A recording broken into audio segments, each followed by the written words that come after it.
Welcome to my YouTube channel. Today I'll be discussing about variables in Python. A Python integer is more than just an integer. The standard Python implementation is written in C. This means that every Python object is simply a cleverly disguised C structure which contains not only its value but other information as well. For example, when we define an integer in Python, let's say x equals 10,000, x is not just a raw integer, it's actually a pointer to a compound C structure which contains several values. Looking through the Python 3.4 source code, we find that the integer long type definition effectively looks like the following. A single integer in Python 3.4 actually contains 4 pieces. The first one is a reference count that helps Python silently handle memory allocation and deallocation. The second ob_type encodes the type of the variable. Third, specifies the size of the following data members. Fourth one contains the actual integer values that we expect the Python variable to represent. Everything in Python is an object, so naturally all the variables are also objects. Now, for what are objects is a discussion for another day, but for now just know for a fact that everything in Python, even a variable, is an object. A variable is a name that refers to a value. Now, before proceeding, I must mention that in Python, the meaning of this symbol we use is quite different from what it is meant in math. In programming, this symbol is called an assignment operator. In math, it means equal to. That is, whatever is on the left hand side will be equal to whatever is on the right hand side. So in math, an expression let's say x equals 4 would mean that the value of x is 4. Then if I did x equals x plus 1, it would not make any sense, right? How could it? How on earth can 4 equal 5? But in programming, this operator would mean that x has been assigned the value of 4. Then in the next statement, what it means is the value of x has now been assigned x plus 1, which is 4 plus 1, which equals 5. So in some sense, the value of x, which is now a different object from the previous x, has been assigned 5 now. Note that both the x's are different objects. An assignment statement creates a new variable and gives it a value, like these.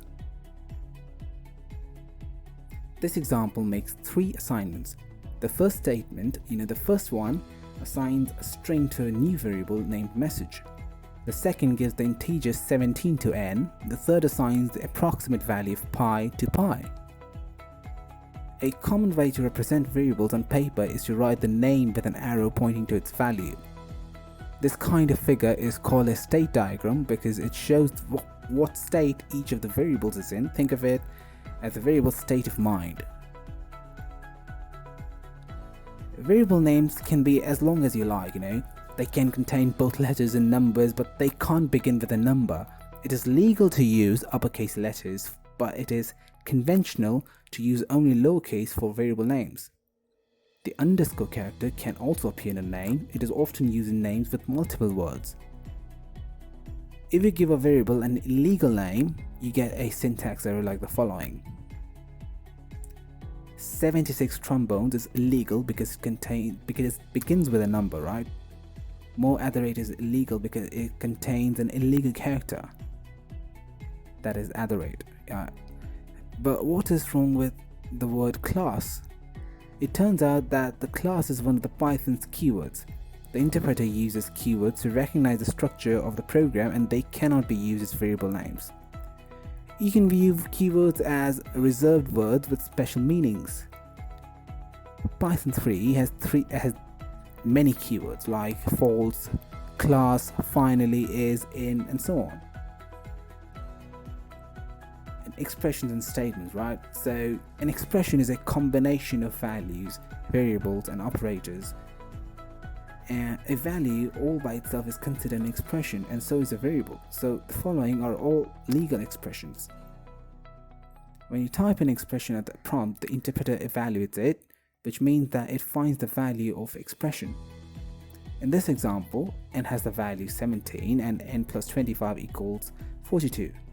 A statement is a unit of code that has an effect like creating a variable displaying a value. The first line here is an assignment statement that gives a value to n. The second line is a print statement that displays the value of n. When you type a statement, the interpreter executes it, which means that it does whatever the statement says. In general, statements don't have values. String operations, right? So a string is an array of characters. An array is a sort of a data structure which is used to hold similar kind of data types. Don't worry about these technicalities for now. In general, you can't perform mathematical operations on strings even if the string looks like a number, so the following are illegal. But there are two exceptions to this, that is the plus and multiplication operator. The plus operator performs string concatenation, which means it joins the strings by linking them end to end. For example, like these. The multiplication operator also works on strings. It performs repetition. For example, high into 3 is high, right? If one of the values is a string, the other has to be an integer. That's a must condition. This use of plus and multiplication makes sense by analogy with addition and multiplication.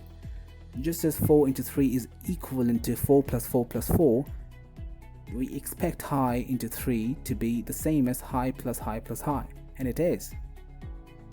So at this moment, I would encourage all of you to subscribe to this YouTube channel for more awesome tech stuff. Till next time, cheerio.